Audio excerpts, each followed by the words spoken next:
भारत और जापान इस वर्ष ही डिफेंस चल पैर हटा। डायलॉग की शुरुआत करेंगे। अरे पैर हटाना बोला। और नॉन प्रोलिफरेशन के मुद्दे पर भी दोनों देशों ने बातचीत प्रक्रिया। बेटा ये क्या बदतमीजी है? देखने रही, मैं न्यूज़ देख रहा था। Japan has not imposed sanctions against India. Japan has taken certain economic measures. Those economic measures are part of Japan's policies. And just as hello, क्या कर रही थी? कौन बोल रहा है? सवाल नहीं, जवाब। सवाल मैं करूंगा तो सिर्फ जवाब देगी। बोल, क्या कर रही थी? हम लोग टीवी देख रहे थे। टीवी देख रही थी? मैं यहाँ तेरे प्यार में तड़प रहा हूँ, तुझसे मिलने के लिए तड़प रहा हूँ, और तू वहाँ आराम से बैठकर टीवी देख रही? बाबू प्लीज। प्लीज तो मैं कह रहा हूँ तुझसे। क्या सोचा है तूने? मेरा जवाब तब भी ना था और अब भी ना है, समझे तुम?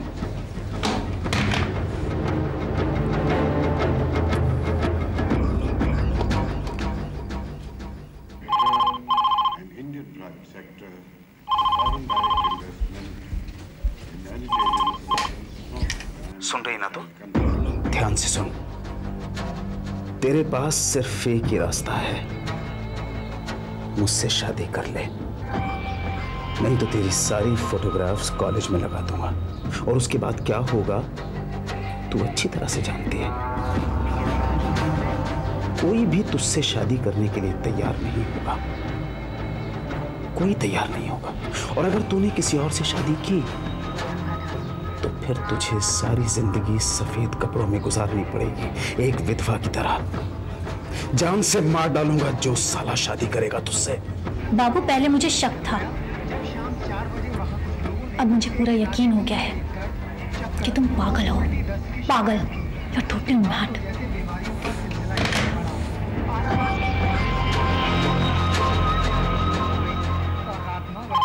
आसपास के सरकारी और निजी अस्पताल फूड पॉइजनिंग के मरीजों से भर गए। ठीक है, ठीक है, शादी मत कर मुझसे, मत कर मुझसे शादी। पर फिर भी हम पति पत्नी का रिश्ता तो बना ही सकते हैं, है ना? सुन रही है ना? निजी अस्पतालों में भी मरीजों की भर्ती कराया गया है।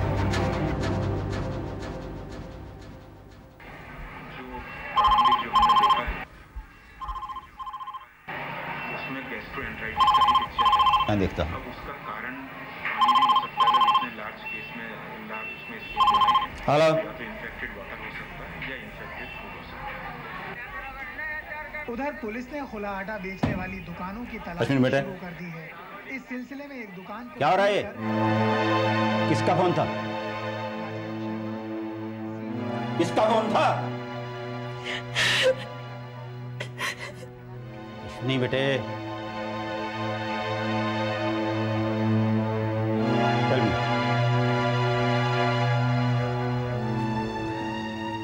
तुम रो रही हो? बेटा, रोने से कुछ नहीं होगा बेटा, कुछ नहीं। बताओ ना मुझे, आखिर बात क्या है? What's the problem? पापा, पापा ये सारी प्रॉब्लम बाबू की वजह से है। वो जो हमारे घर के पास रहता है ना, पापा उसने मेरे कुछ फोटोग्राफ्स लिए थे मेरे 14th बर्थडे पे। अब वो उन फोटोग्राफ्स को लेकर मुझे ब्लैकमेल कर रहा है। वो चाहता है कि मैं उससे शादी कर लूं, नहीं तो वो मेरे फोटोग्राफ्स सारे कॉलेज के नोटिस बोर्ड पर लगा देगा और मेरी बदनामी कराएगा। पापा वो कहता है कि वो मुझे कहीं का नहीं छोड़ेगा। पापा, I don't love him. I don't want to marry him.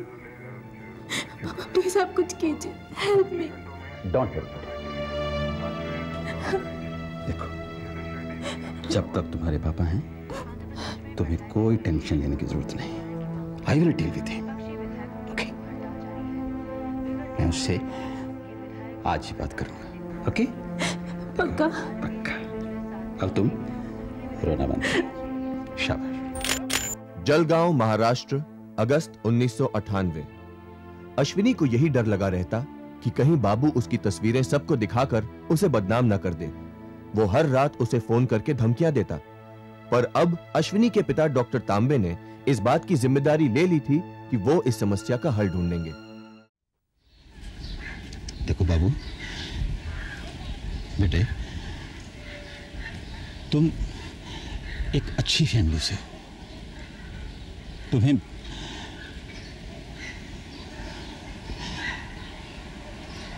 तुम्हें ये सब नहीं करना चाहिए। I mean, you cannot force anyone. You should not.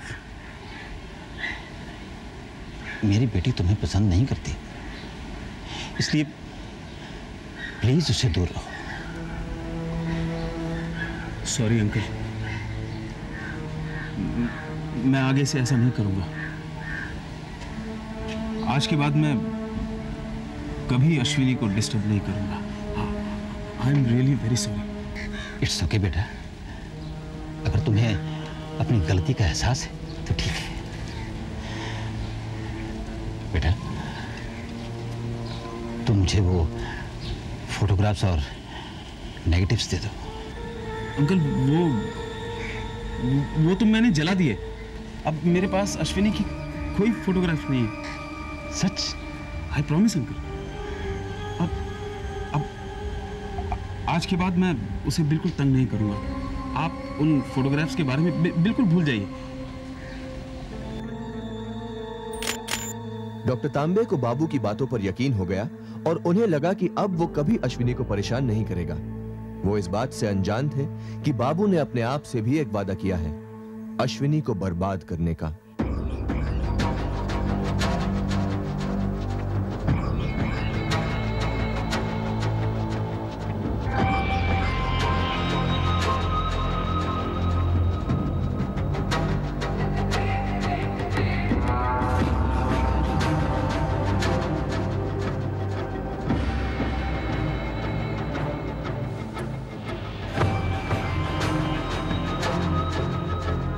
और बाबू क्या हाल है?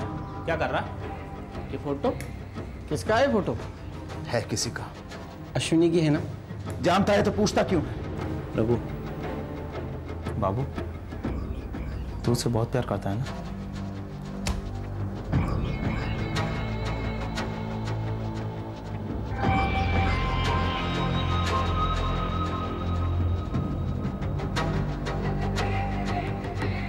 हाँ, बहुत प्यार करता था, पर अब नहीं। अब इसे मेरे प्यार का अंजाम देखना होगा। अब इसे पछताना होगा। कहीं का नहीं छोड़ूंगा इसे। साली समझती है कि मैं इसके लायक नहीं। क्या समझती है अपने आप को?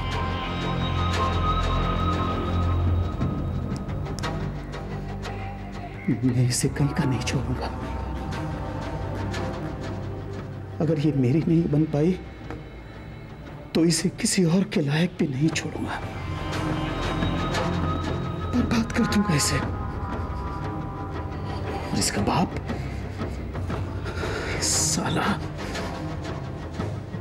उसने भी मेरे इंसल्ट करने में कोई कसर नहीं छोड़ी।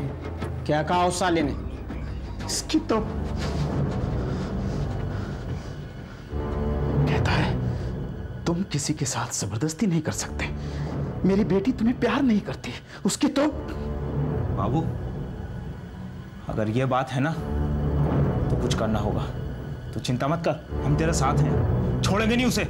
इस तरह नहीं छोड़ सकता, नहीं छोड़ूंगा उसे।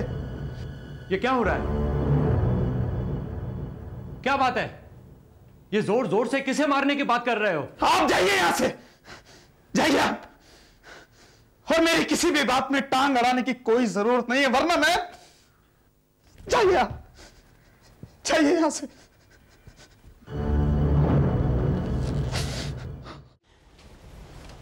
देखिए, मेरी बेटी अकेली जाए या फिर अपने फ्रेंड्स के साथ, इससे क्या फर्क पड़ता है?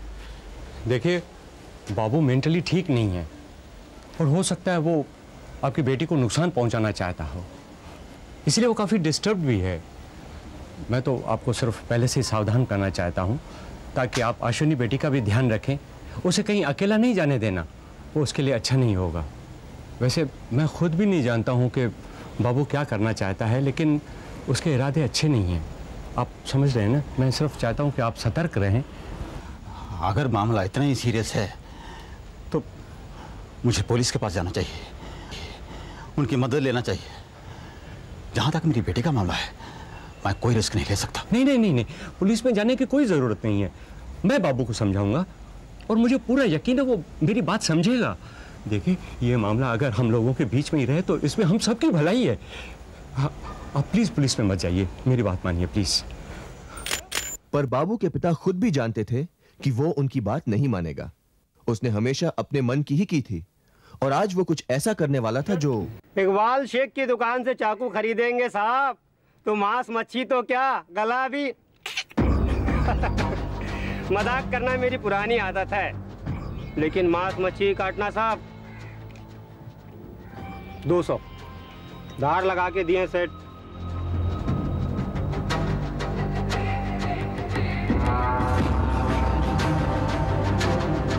बट अश्विनी, स्टूडेंट वीजा मिलना इतना आसान नहीं है जितना कि तुम समझती हो। बट यू डोंट वरी, तुम्हें तो मिल ही जाएगा। Hope so. अश्विनी,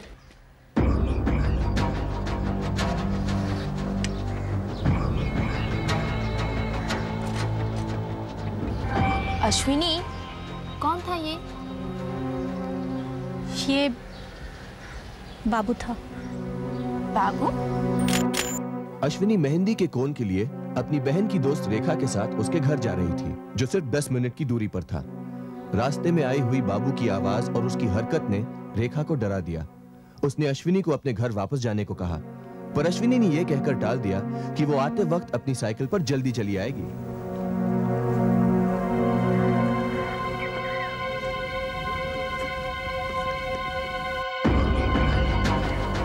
बाबू देख, अपना शिकार आ गया। आने दे साली को।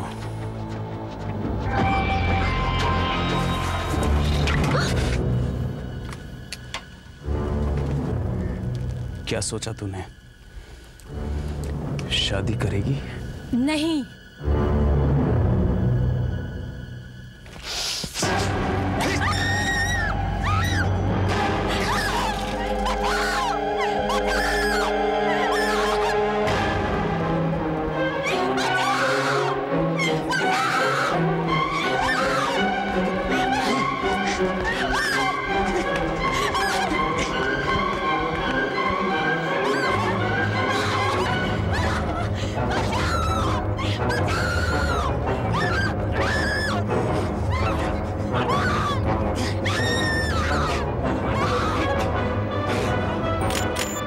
अश्विनी की मौत बीच सड़क पर हुई थी, बंद खिड़कियों, दरवाजों और आंखों के बीच।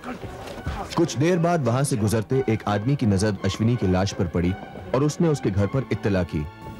एक और आदमी ने पुलिस में खबर कर दी थी।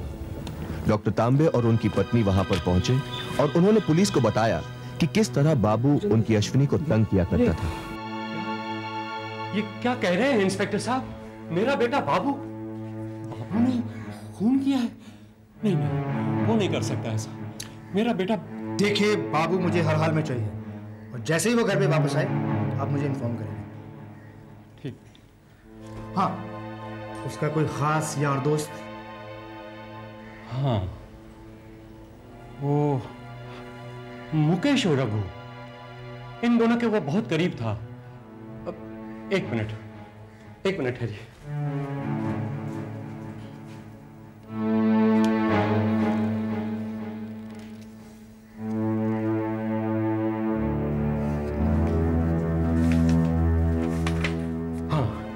ये उन दोनों का पता है इंस्पेक्टर साहब, लेकिन आपको पूरा यकीन है कि वो बाबू ही था? मेरा मतलब है मेरा बेटा बाबू। हाँ।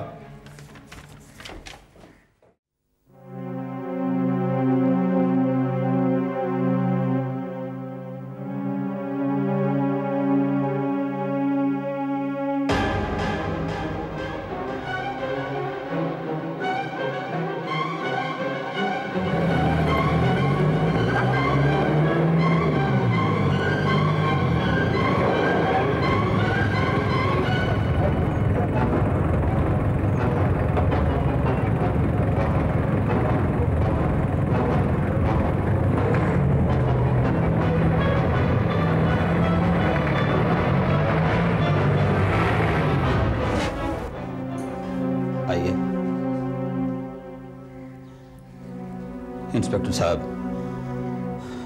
आखिर आपने उन्हें पकड़ ही लिया। अब एक काम और कीजिए, आप देखिए कि वो ज्यादा से ज्यादा सजा पाए। सर, कानून को सबूत और गवाह दोनों चाहिए। सबूत तो मिल गए और हमने उनका कन्फेशन भी रिकॉर्ड कर लिया है, लेकिन गवाह कोई नहीं है। कोई भी इस घटना का गवाह बनने को तैयार ही नहीं है। हमने बहुत कोशिश की, लेकिन कोई फायदा नहीं। लगता है हमें उन्हें छोड़ना पड़ेगा। इसका मतलब वो खूनी छूट जाएंगे? मेरी बेटी की मौत कानून की नजरों में कोई मायने नहीं रखती। मुझे तो लगा था वो सारे के सारे कानून से बच नहीं पाएंगे। अब तो कानून ही उन्हें खुलेआम छोड़ रहा है। देखिए सर, आप समझने की कोशिश कीजिए। कानून गवाह भी मांगता है। हम पूरी कोशिश करेंगे। इतनी आसानी से वो लोग हमसे छूट नहीं पाएंगे। डॉक्टर तांबे सिर्फ पुलिस के आश्वासन से खुश नहीं थे। उन्होंने एक प्रेस कॉन्फ्रेंस बुलवाई, जहां उन्होंने अपनी दिल की हर बात, हर चुभन खुलकर निकाली। मेरी बेटी की उम्र आपके घर की बेटियों की उम्र जितनी ही होगी। मेरी बेटी की मौत सिर्फ मेरी बेटी की मौत नहीं है, वो आपकी बेटी की भी मौत है। मैं आप लोगों से सहायता की उम्मीद करता हूं। आप लोग पुलिस स्टेशन आएं और उन मुजरिमों को दंड दिलाएं। डॉक्टर तांबे की ये अपील हर अखबार में छपी और इस अपील ने वो कर दिखाया जो पुलिस की छानबीन नहीं कर सकी। ये एक पिता के दिल से निकली पुकार थी। जनता ने अपना पूरा सहयोग दिया और फिर हर रोज की तरह मैं इवनिंग वॉक ले रहा था कि अचानक ये हादसा हुआ। लेकिन अब तक आप चुप क्यों थे? सब पहले मैंने सोचा कि मैं क्यों किसी के लफड़े में पड़ूं, लेकिन जब मैंने उस लड़की के पिता का बयान सुना तो मुझे लगा कि मैं आपको सब कुछ बता दूं। इंस्पेक्टर साहब, मैं उन लड़कों को अच्छी तरह से पहचान सकता हूँ। मेरा नाम इकबाल है साहब, मैं कानली गांव का रहने वाला हूँ साहब।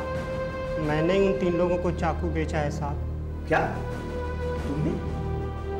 तो तुम भी शामिल हो इस खून में? नहीं साहब, कुछ दिन पहले साहब वो तीनों मेरे दुकान पे आए साहब और मेरे को कहा कि कोई अच्छा सा चाकू दिखाओ धार वाला। उन्होंने कहा साहब मच्छी मटन काटने को चाहिए। मेरे को क्या पता था साहब कि उस बेचारी लड़की को काट डालेंगे। मैं आज सुबह अखबार में ये खबर देखा साहब, भागा आया साहब। मैंने सोचा फौरन आकर आपको गवाही दूं।